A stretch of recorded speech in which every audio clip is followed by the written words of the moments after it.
E agora com vocês, o Lully. Palmas para ele. O grande Lully. Porque, não, pra mim é grande. Olha, ele tá se sentindo um jogador de basquete. É tão normal um cara fazer isso comigo. Vai, faz aí. É raro. Tirem fotos. Pô, direto os caras fazem isso comigo. Sabe? Tirem fotos. Vai lá, pera aí, cadê a... Olha lá. Vai lá. Tirem fotos. Pô, Pedro Bial fez isso comigo, velho. Compartilhem.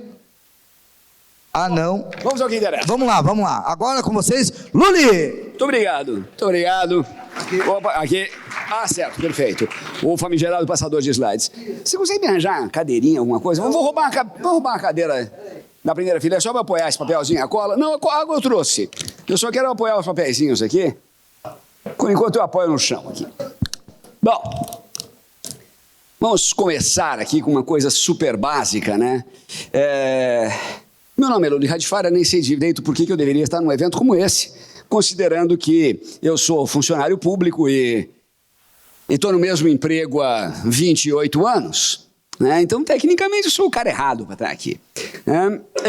Mas, como todo baixinho tem coração preto e peludo, eu vou falar para vocês algumas coisas assim, que talvez não sejam tão agradáveis, mas que é resultado das pesquisas que a gente faz na Universidade de São Paulo e de algumas questões muito importantes para levantar. Essencialmente, né, a gente diz que um bom psiquiatra tem medo de hospital, né? Um bom médico em geral tem medo de remédio, e quem trabalha com o mundo digital, sei lá, eu, por exemplo, não pego Uber de jeito nenhum, não vou em Airbnb, mas nem que a vaca tussa, né? Talvez se eu for em Airbnb não tiro a roupa jamais e nunca acesso à internet do cara, não tenho criptomoeda, apesar de já ter ganhado uma grana com Bitcoin,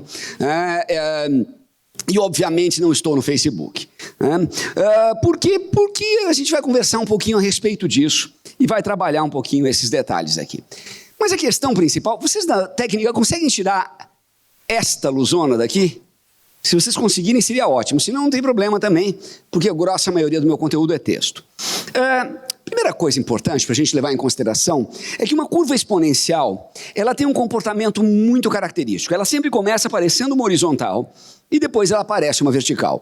E em comportamento digital, a gente está enfrentando normalmente esse tipo de comportamento. No começo tudo era como sempre foi e de repente tudo vira como nunca foi nada parecido. Então tudo era como foi ao longo dos séculos e de repente tudo muda completamente. Aliás, a própria ideia talvez vocês não tenham pensado nisso, mas a ideia de ficção científica e a ideia de viajar para o futuro surge com a Revolução Industrial.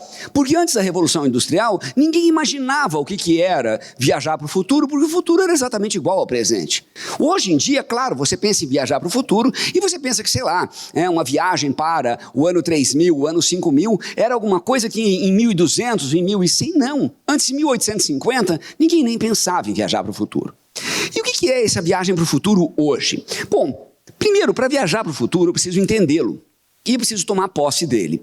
O grande erro que a gente faz com qualquer tecnologia digital é acreditar na promessa dele, do mesmo jeito que a gente acredita na promessa de um novo relacionamento. Seja ele um casamento, seja ele um emprego, você acha aquela coisa mágica e quando a lua de mel se acaba, você morre de medo. Um exemplo clássico foi a Primavera Árabe, que todo mundo falava, nossa, agora democratizou aquela coisa arada toda. E obviamente não. Então, o que é isso? Uma das coisas muito importantes para a gente entender é você entender o ambiente de abstrações que a gente está. Boa parte do mundo, boa parte dessas palavras mágicas que a gente fala, são abstrações, são ambientes em que eu removo o componente físico e coloco o indivíduo dentro de um componente abstrato. Então, todas as palavras mágicas, tá? Cidades inteligentes, Big Data, análise preditiva, blockchain, robótica, fabricação digital, indústria 4.0, todas essas coisas são abstrações. E o que é a abstração? É o momento em que eu removo o processo físico do processo intelectual. Ou seja, um restaurante conectado não é mais um conjunto de mesas e cadeiras, mas é um conjunto de pontos de dados. E eu posso interpretar esse conjunto de pontos de dados de um monte de formas. um dos possíveis culpados, a gente nunca vai saber de verdade, mas um dos possíveis culpados para a crise econômica de 2008 foi o conjunto das planilhas eletrônicas, em especial o Microsoft Excel. Por quê? Porque a hora que você tem uma planilha ligada a outra, ligada a outra, ligada a outra, ligada a outra, um pequeno número errado gera uma reação em cadeia tão violenta que você não faz ideia exatamente do que aconteceu. O que acontece na maior parte, hoje em dia, dos grandes bugs e mesmo dos grandes ataques de sistemas. Você não sabe o que aconteceu de errado e ele errou. Isso é virtualização, ou seja, é um momento em que você remove o indivíduo do processo físico. E aí você perde contato com o que está acontecendo ali. O exemplo clássico é essa palavra bizarra chamada cidade inteligente, que todos os projetos feitos até hoje, eles mostram exatamente o contrário. O que eu tenho ali não é uma cidade inteligente, mas é uma coisa tão patética que o Charlie Chaplin já criticou isso em tempos modernos. Basicamente uma cidade completamente automatizada, em que você vai ser um cara tão livre quanto um caixa de supermercado, perguntando se o cliente quer débito ou crédito. Então, o que é esse mundo, né? E por que é tão importante hoje uma distopia? Por que é tão importante você falar em Admirável Mundo Novo, 1984, 2001, Odisseia no Espaço? Porque a hora que você enxerga uma distopia, você ainda não está enxergando uma profecia, mas você enxerga que aquilo que a gente está vendo que deu certo também pode dar errado. E veja, antes de mais nada, deixar uma coisa clara. Eu acredito que o mundo digital precisa de um amadurecimento. Não significa que ele precisa de uma censura. Veja, carro poluía, fazia um enorme barulho e matava. Hoje continua poluindo, continua fazendo barulho, continua matando, mas muito menos. E a indústria farmacêutica sempre deu muito lucro e continua dando lucro, mas ela mata muito menos. A ideia da mídia social é que você tem ainda uma filosofia típica da Califórnia. A Califórnia que inventa Hollywood e que inventa a ideia do Velho Oeste, ou seja, a ideia de um mundo mágico em que as regras ali são mágicas e tudo que é velho não vale mais. Isso é uma ideia torta, e essa ideia torta que costuma fazer com que a gente quebre a cara violentamente depois. Então, qual é a realidade hoje? Hoje a gente vive dentro de uma máquina, e daqui a pouco a gente vai ter a máquina vivendo dentro da gente. O que é viver dentro da máquina? Olha, muita gente acredita que computador ainda é isso, tá? E até 1990 e poucos, computador era isso. Você ligava, acessava o computador, fechava o computador, estava num mundo completamente descomputadorizado, o que era ótimo. Hoje em dia, o computador é isto, e isso é completamente diferente disto. Por quê? Porque isto aqui não é exatamente um computador, isso é uma prótese. E eu te dou um exemplo clássico. Você sai de casa com 3 coisas: a carteira, ou a bolsa, a chave de casa e o smartphone. Se você esquecer a carteira ou a bolsa, vai ser um dia desagradável, mas você sobrevive. Se você esquecer a chave de casa, vai ser um dia desagradável, mas você sobrevive. Se você esquecer o smartphone, você volta para casa. Ou então você vai ficar o verdadeiro Walking Dead, porque você perdeu um órgão dos sentidos. Da mesma forma que alguém perde uma prótese, e como quem usa óculos, eu entendo muito bem o que é uma prótese, porque óculos nada mais é do que uma prótese visual. A hora que você perde a prótese, você perde parte da sua agilidade social e você fica completamente atônito. E a gente migra para este mundo aqui. Isso é o computador dentro da gente. Ora, cada vez mais, né? Ele está se aproximando. Primeiro o smartphone, o relógio não pegou, porque e é óbvio que o relógio não pegaria. Por que o relógio tem a penetração que ele tem hoje? A penetração que o relógio digital tem hoje é muito parecida com a penetração que o relógio de pulso tinha antes do smartphone. Quem usava relógio ou usava alguma coisa amarrada no pulso, continuou usando o relógio. Quem não tinha paciência e se irritava com o relógio, continua se irritando com o relógio. É muito bizarro quando você vê o cara falando, não, vem aí, né? O relógio é o novo smartphone. Vocês já viram essa bobagem? Vocês já falaram essa bobagem? A questão principal é essa. É você, nesse mundo que cada um fala para você dar um passo à frente, um passo à frente, um passo à frente. Se você chega na beira do precipício, talvez o ponto melhor seja você dar um passo para trás, só para que a sua visão seja um pouco mais ampla. E daí sim você pode dar quantos saltos para frente quiser. E o que é viver dentro da máquina? É isso aqui.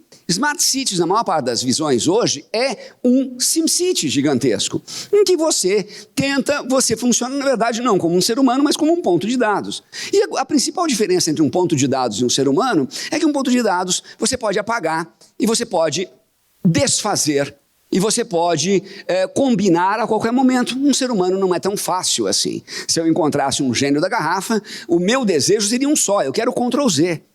Poder dar um soco na cara de alguém e desfazer. E falar, ops, perdão. Né? Seria tão mais fácil o mundo. Infelizmente não é assim. Então o que a gente tem hoje? Hoje em dia a gente tem esse mundo de computador dissolvido. É ótimo a gente falar de cloud computing, e eu uso esse termo como todos vocês, mas o que raios é computador na nuvem? Nuvem basicamente é um computador de alguém. Aquilo que você chamava de seu, agora você está chamando de nosso.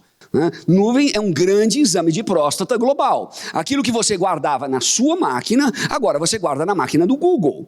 O que é ótimo, porque agora o Google fuça nas coisas que antigamente você guardava na sua máquina. E tente você guardar, por exemplo, num Dropbox, aquele filme que você pirateou com tanto carinho. Ele não vai gostar muito. Outra coisa importante é a ideia da desmaterialização. A hora que você desmaterializa um objeto e uma relação, você converte o indivíduo em uma informação quantificável. O problema disso é muito simples, é muito fácil de entender. O ser humano é uma variável contínua, não é uma variável discreta. Se eu for pegar vocês e medir vocês em uma única variável, eu posso dar Homo sapiens. Não diz muito a respeito de cada um de vocês. Legal, se eu pegar 3 variáveis, Homo sapiens, uma determinada idade, um determinado gênero. Ótimo. 4 variáveis, coloco a etnia. 5 variáveis, coloco a idade. 6 variáveis, 7 variáveis. Você percebe que quantas variáveis eu vou precisar para realmente pegar você? Nunca vou conseguir discretizar você. A partir do instante que eu avalio você, a maior parte das DRs que acontecem no mundo, elas vêm do fato de um lado estar julgando o outro pelo histórico e não pelo que ele efetivamente fez, ou estar julgando o indivíduo pelo que ele fez e não pelo histórico. E o grande problema hoje de dividir você em dados, pouco importa a inteligência, entre aspas, do sistema, é que se eu pegar e dividir você em 100 partes, em 1000 partes, em 1 milhão de partes, mesmo assim eu vou ter uma mímica pobre do que é você. Eu vou ter uma visão que, o termo é esse, gente, não tem outro termo melhor, preconceituosa de você. E o que é o preconceito? É um conceito anterior. Então eu acho que você é assim, então você compra desse jeito. E como todo mundo comprou, você vai continuar comprando. O resultado é que as pessoas estão cada vez mais caretas, acreditam até em coisas bizarras, tipo terra plana. Por quê? Porque eu tenho um sistema que estimula as pessoas a serem discretas. Isso misturado com um ambiente de uma realidade mediada. A gente pode chamar de realidade aumentada, pode chamar de realidade virtual, mas na verdade a sua realidade é mediada pela máquina. Quando você guia e usa o Waze, você não está mais guiando sem um computador conectado a um satélite. A sua realidade se mistura com a realidade dele. E essa mistura toda vai gerando toda uma relação, toda uma unificação, que a princípio não seria ruim. Você é unificado, por exemplo, com energia elétrica, você é conectado com a indústria plástica, e todas essas coisas aumentam a sua capacidade. O problema, na verdade, é a ideia da onisciência. A hora que a máquina se mistura com você, ela sabe de você. Veja, eu uso energia elétrica não sabe o que eu faço. Eu uso roupas de fibra sintética, ela não sabe o que eu faço. Eu como uma comida feita industrial, feita por alguma empresa, ela não sabe quando foi comida nem como. O problema da indústria digital é que ela sabe de você e, ao saber de você, ela tira preconceitos a seu respeito. O que a gente já sabe que, em termos sociais, não funciona.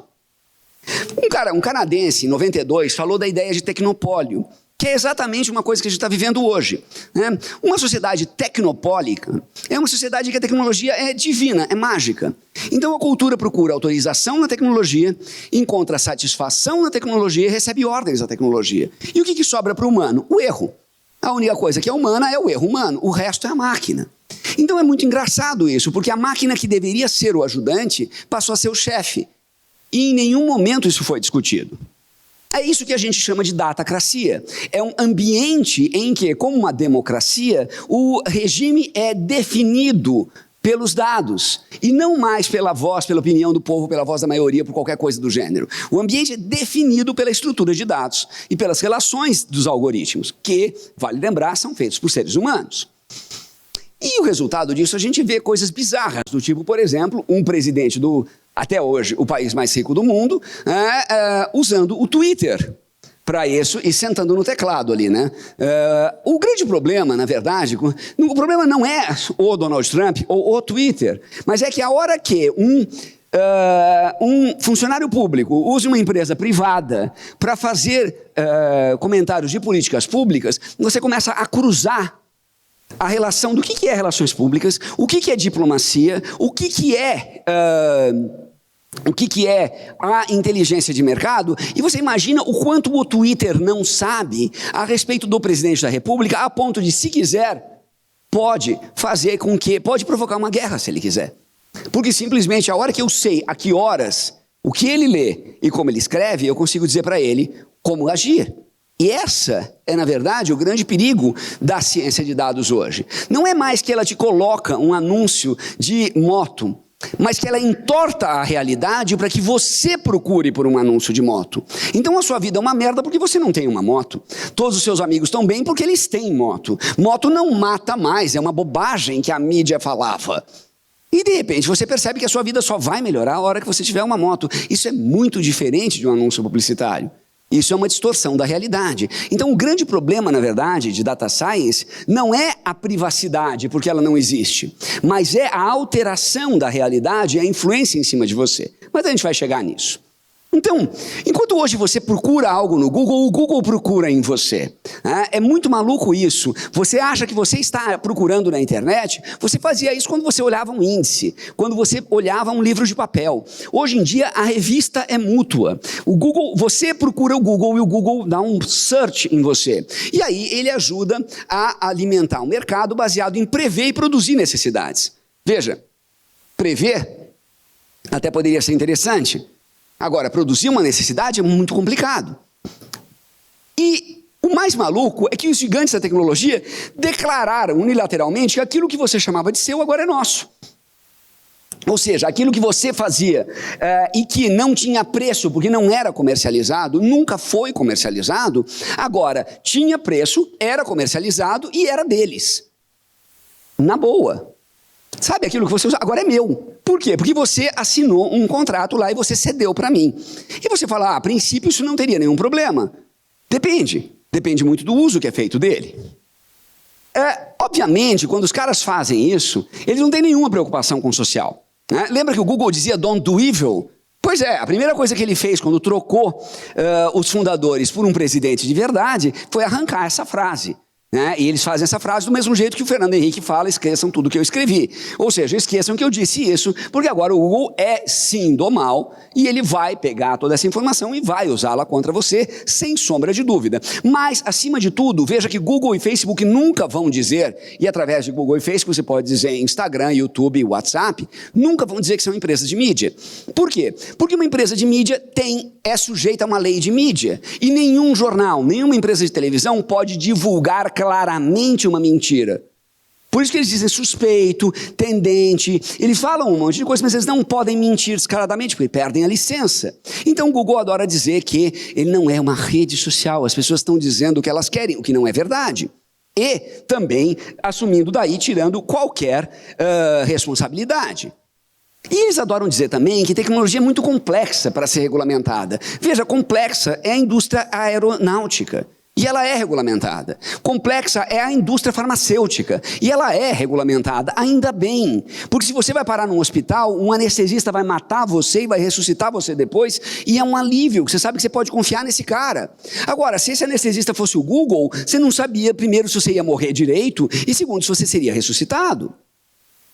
E aí você começa a perceber que a situação foge do controle. Você vê fake news, você vê extremistas, você vê a terra plana. O que é tudo isso? Isso é basicamente um modelo que está ali preocupado em entreter.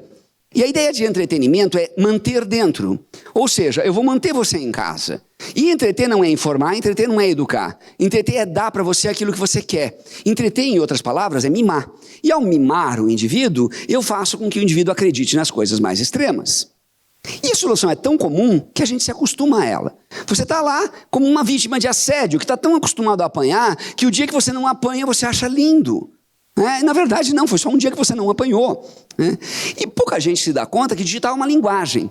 Que se você não fala essa linguagem, e não estou falando em R, em Python, em C, não, a própria linguagem mesmo. Eu estou falando em curtir, compartilhar, comentar, todas essas coisas são atos. Esses atos têm funções sociais, como o Rafael Kisso falou muito bem aqui antes de mim. O que acontece com isso? O que acontece é que você tem um ambiente de coação invisível, apoiado na crença que o comportamento humano pode ser perfeitamente modelado, previsto e controlado. E isto não é verdade.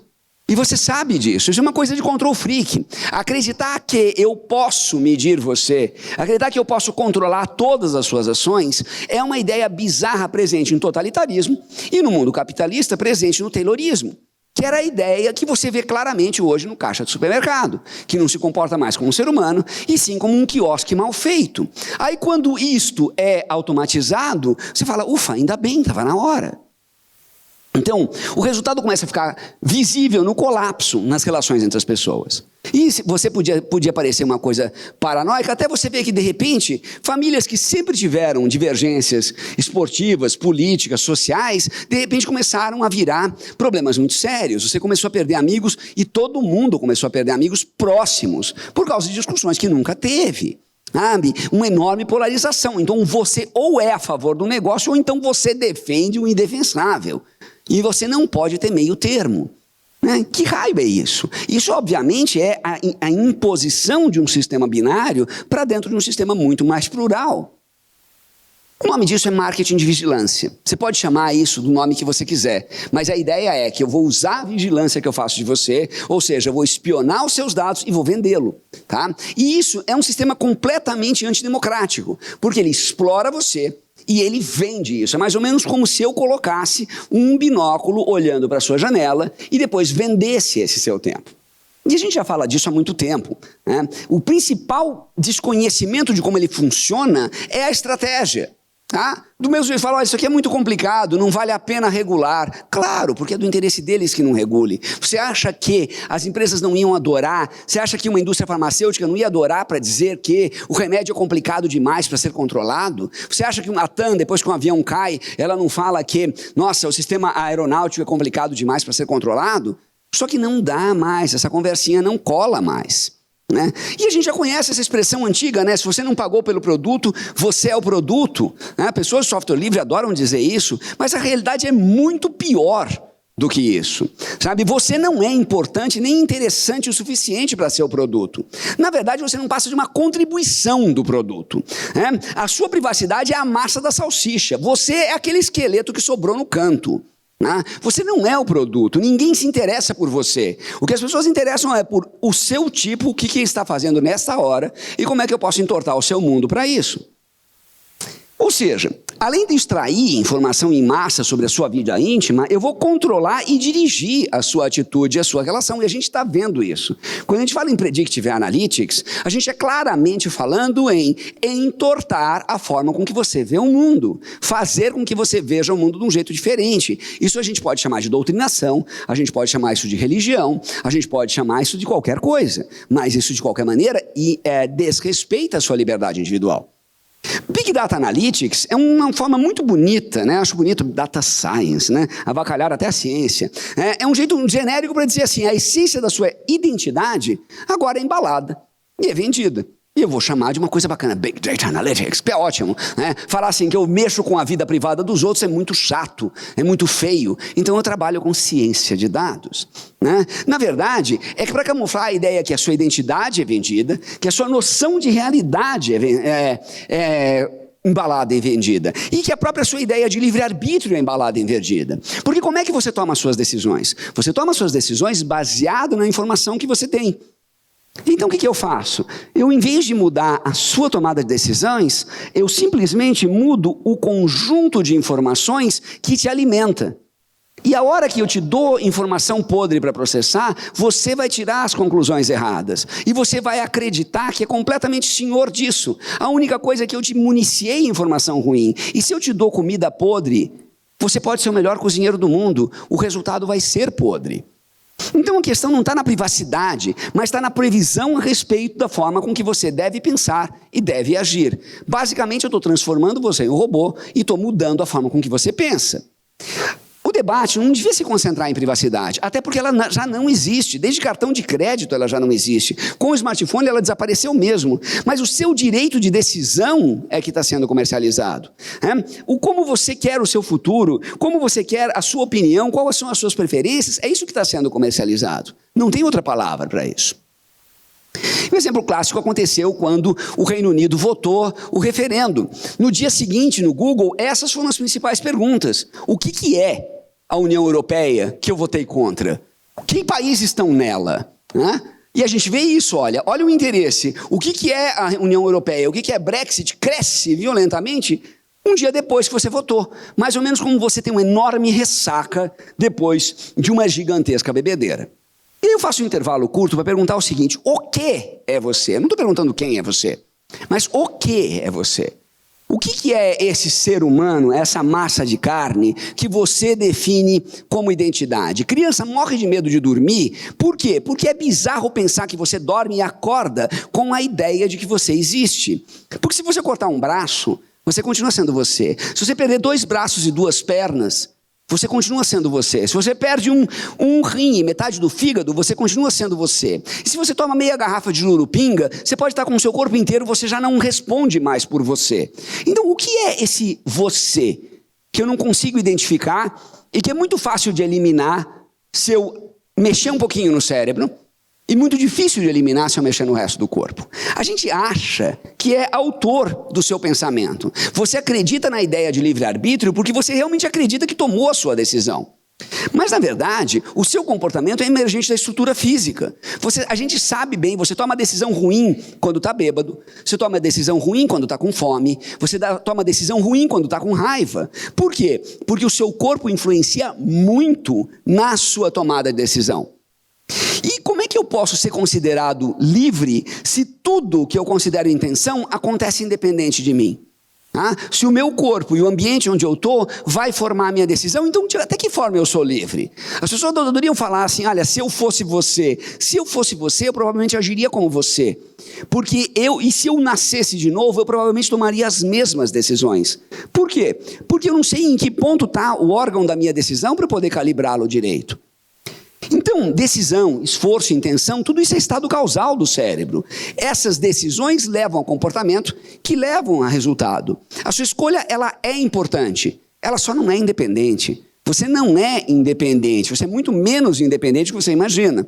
E aquela série alemã maravilhosa que agora estreou a 2ª temporada, Dark, mostra isso de uma forma, vamos dizer, um pouco mais exagerada, dramática, mas a ideia é mais ou menos a mesma. Então, o que é a realidade? O que você chama de realidade? Isso é basicamente a tradução do ambiente pelos seus sentidos. Você não pode afirmar com segurança que a sua definição de realidade é igual à minha. O William Blake já falava que um casal, ou mãe e filho, crescem juntos, acreditam que estão juntos, mas na verdade são condenados a ter prazer e sofrer sós. Porque na verdade você está só. Você não é capaz de compartilhar aquilo que você sente com outra pessoa, a não ser através de palavras. Essas palavras são metáforas pobres.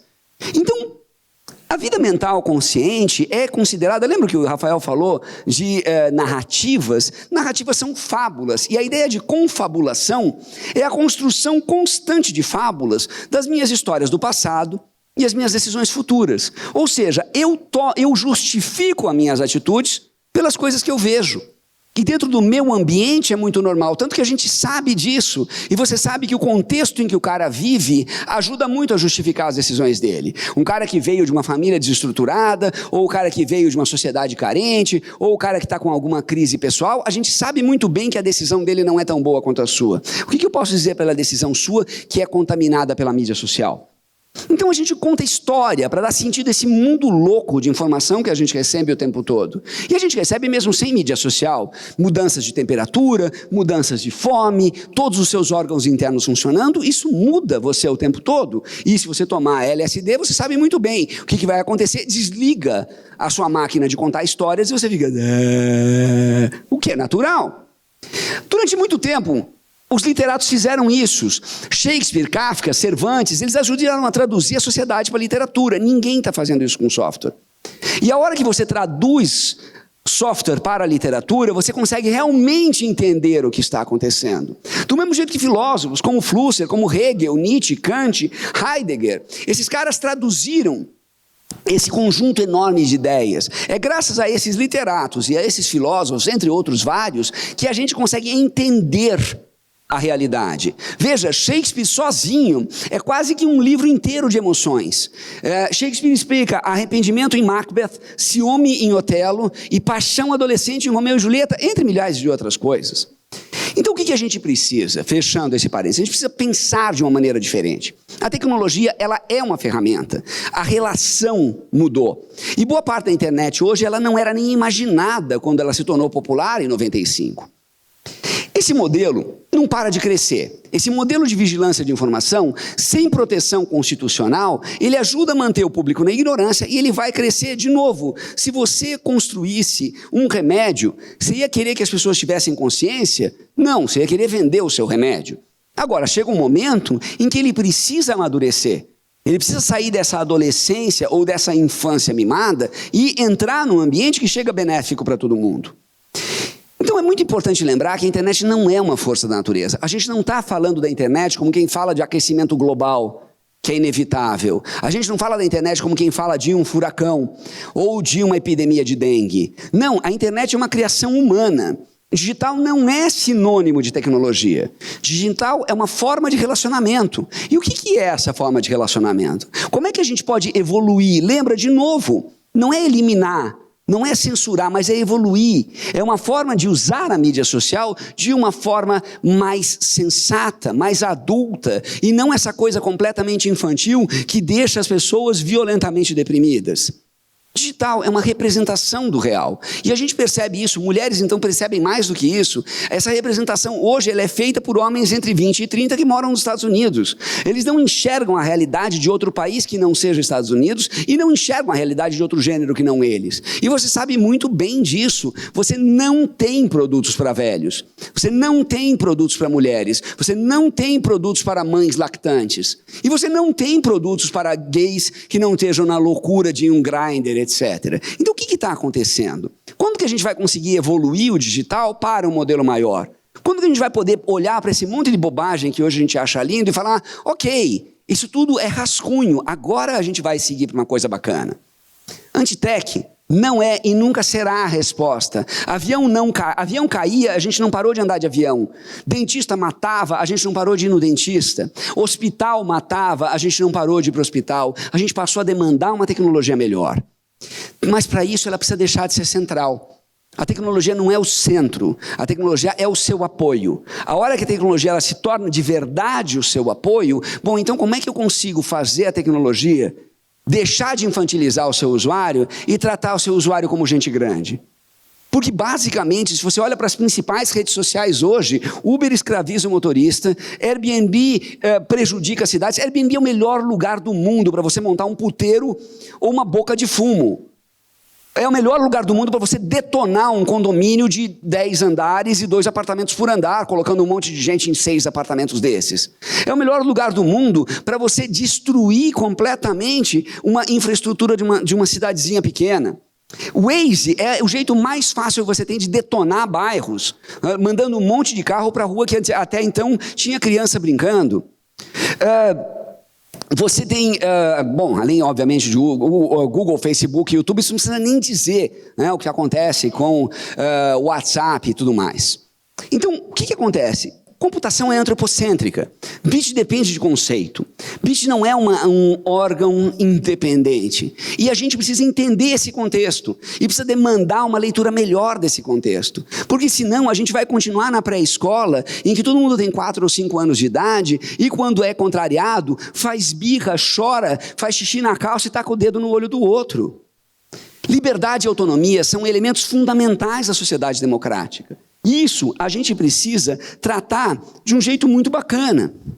A gente precisa entender claramente que Big Data, a inteligência artificial e os algoritmos carregam uma ideologia implícita. Uma ideologia que defende determinados grupos e ataca outros. Que, sei lá, está na forma de Ayn Rand ou qualquer outro psicopata do gênero. Né?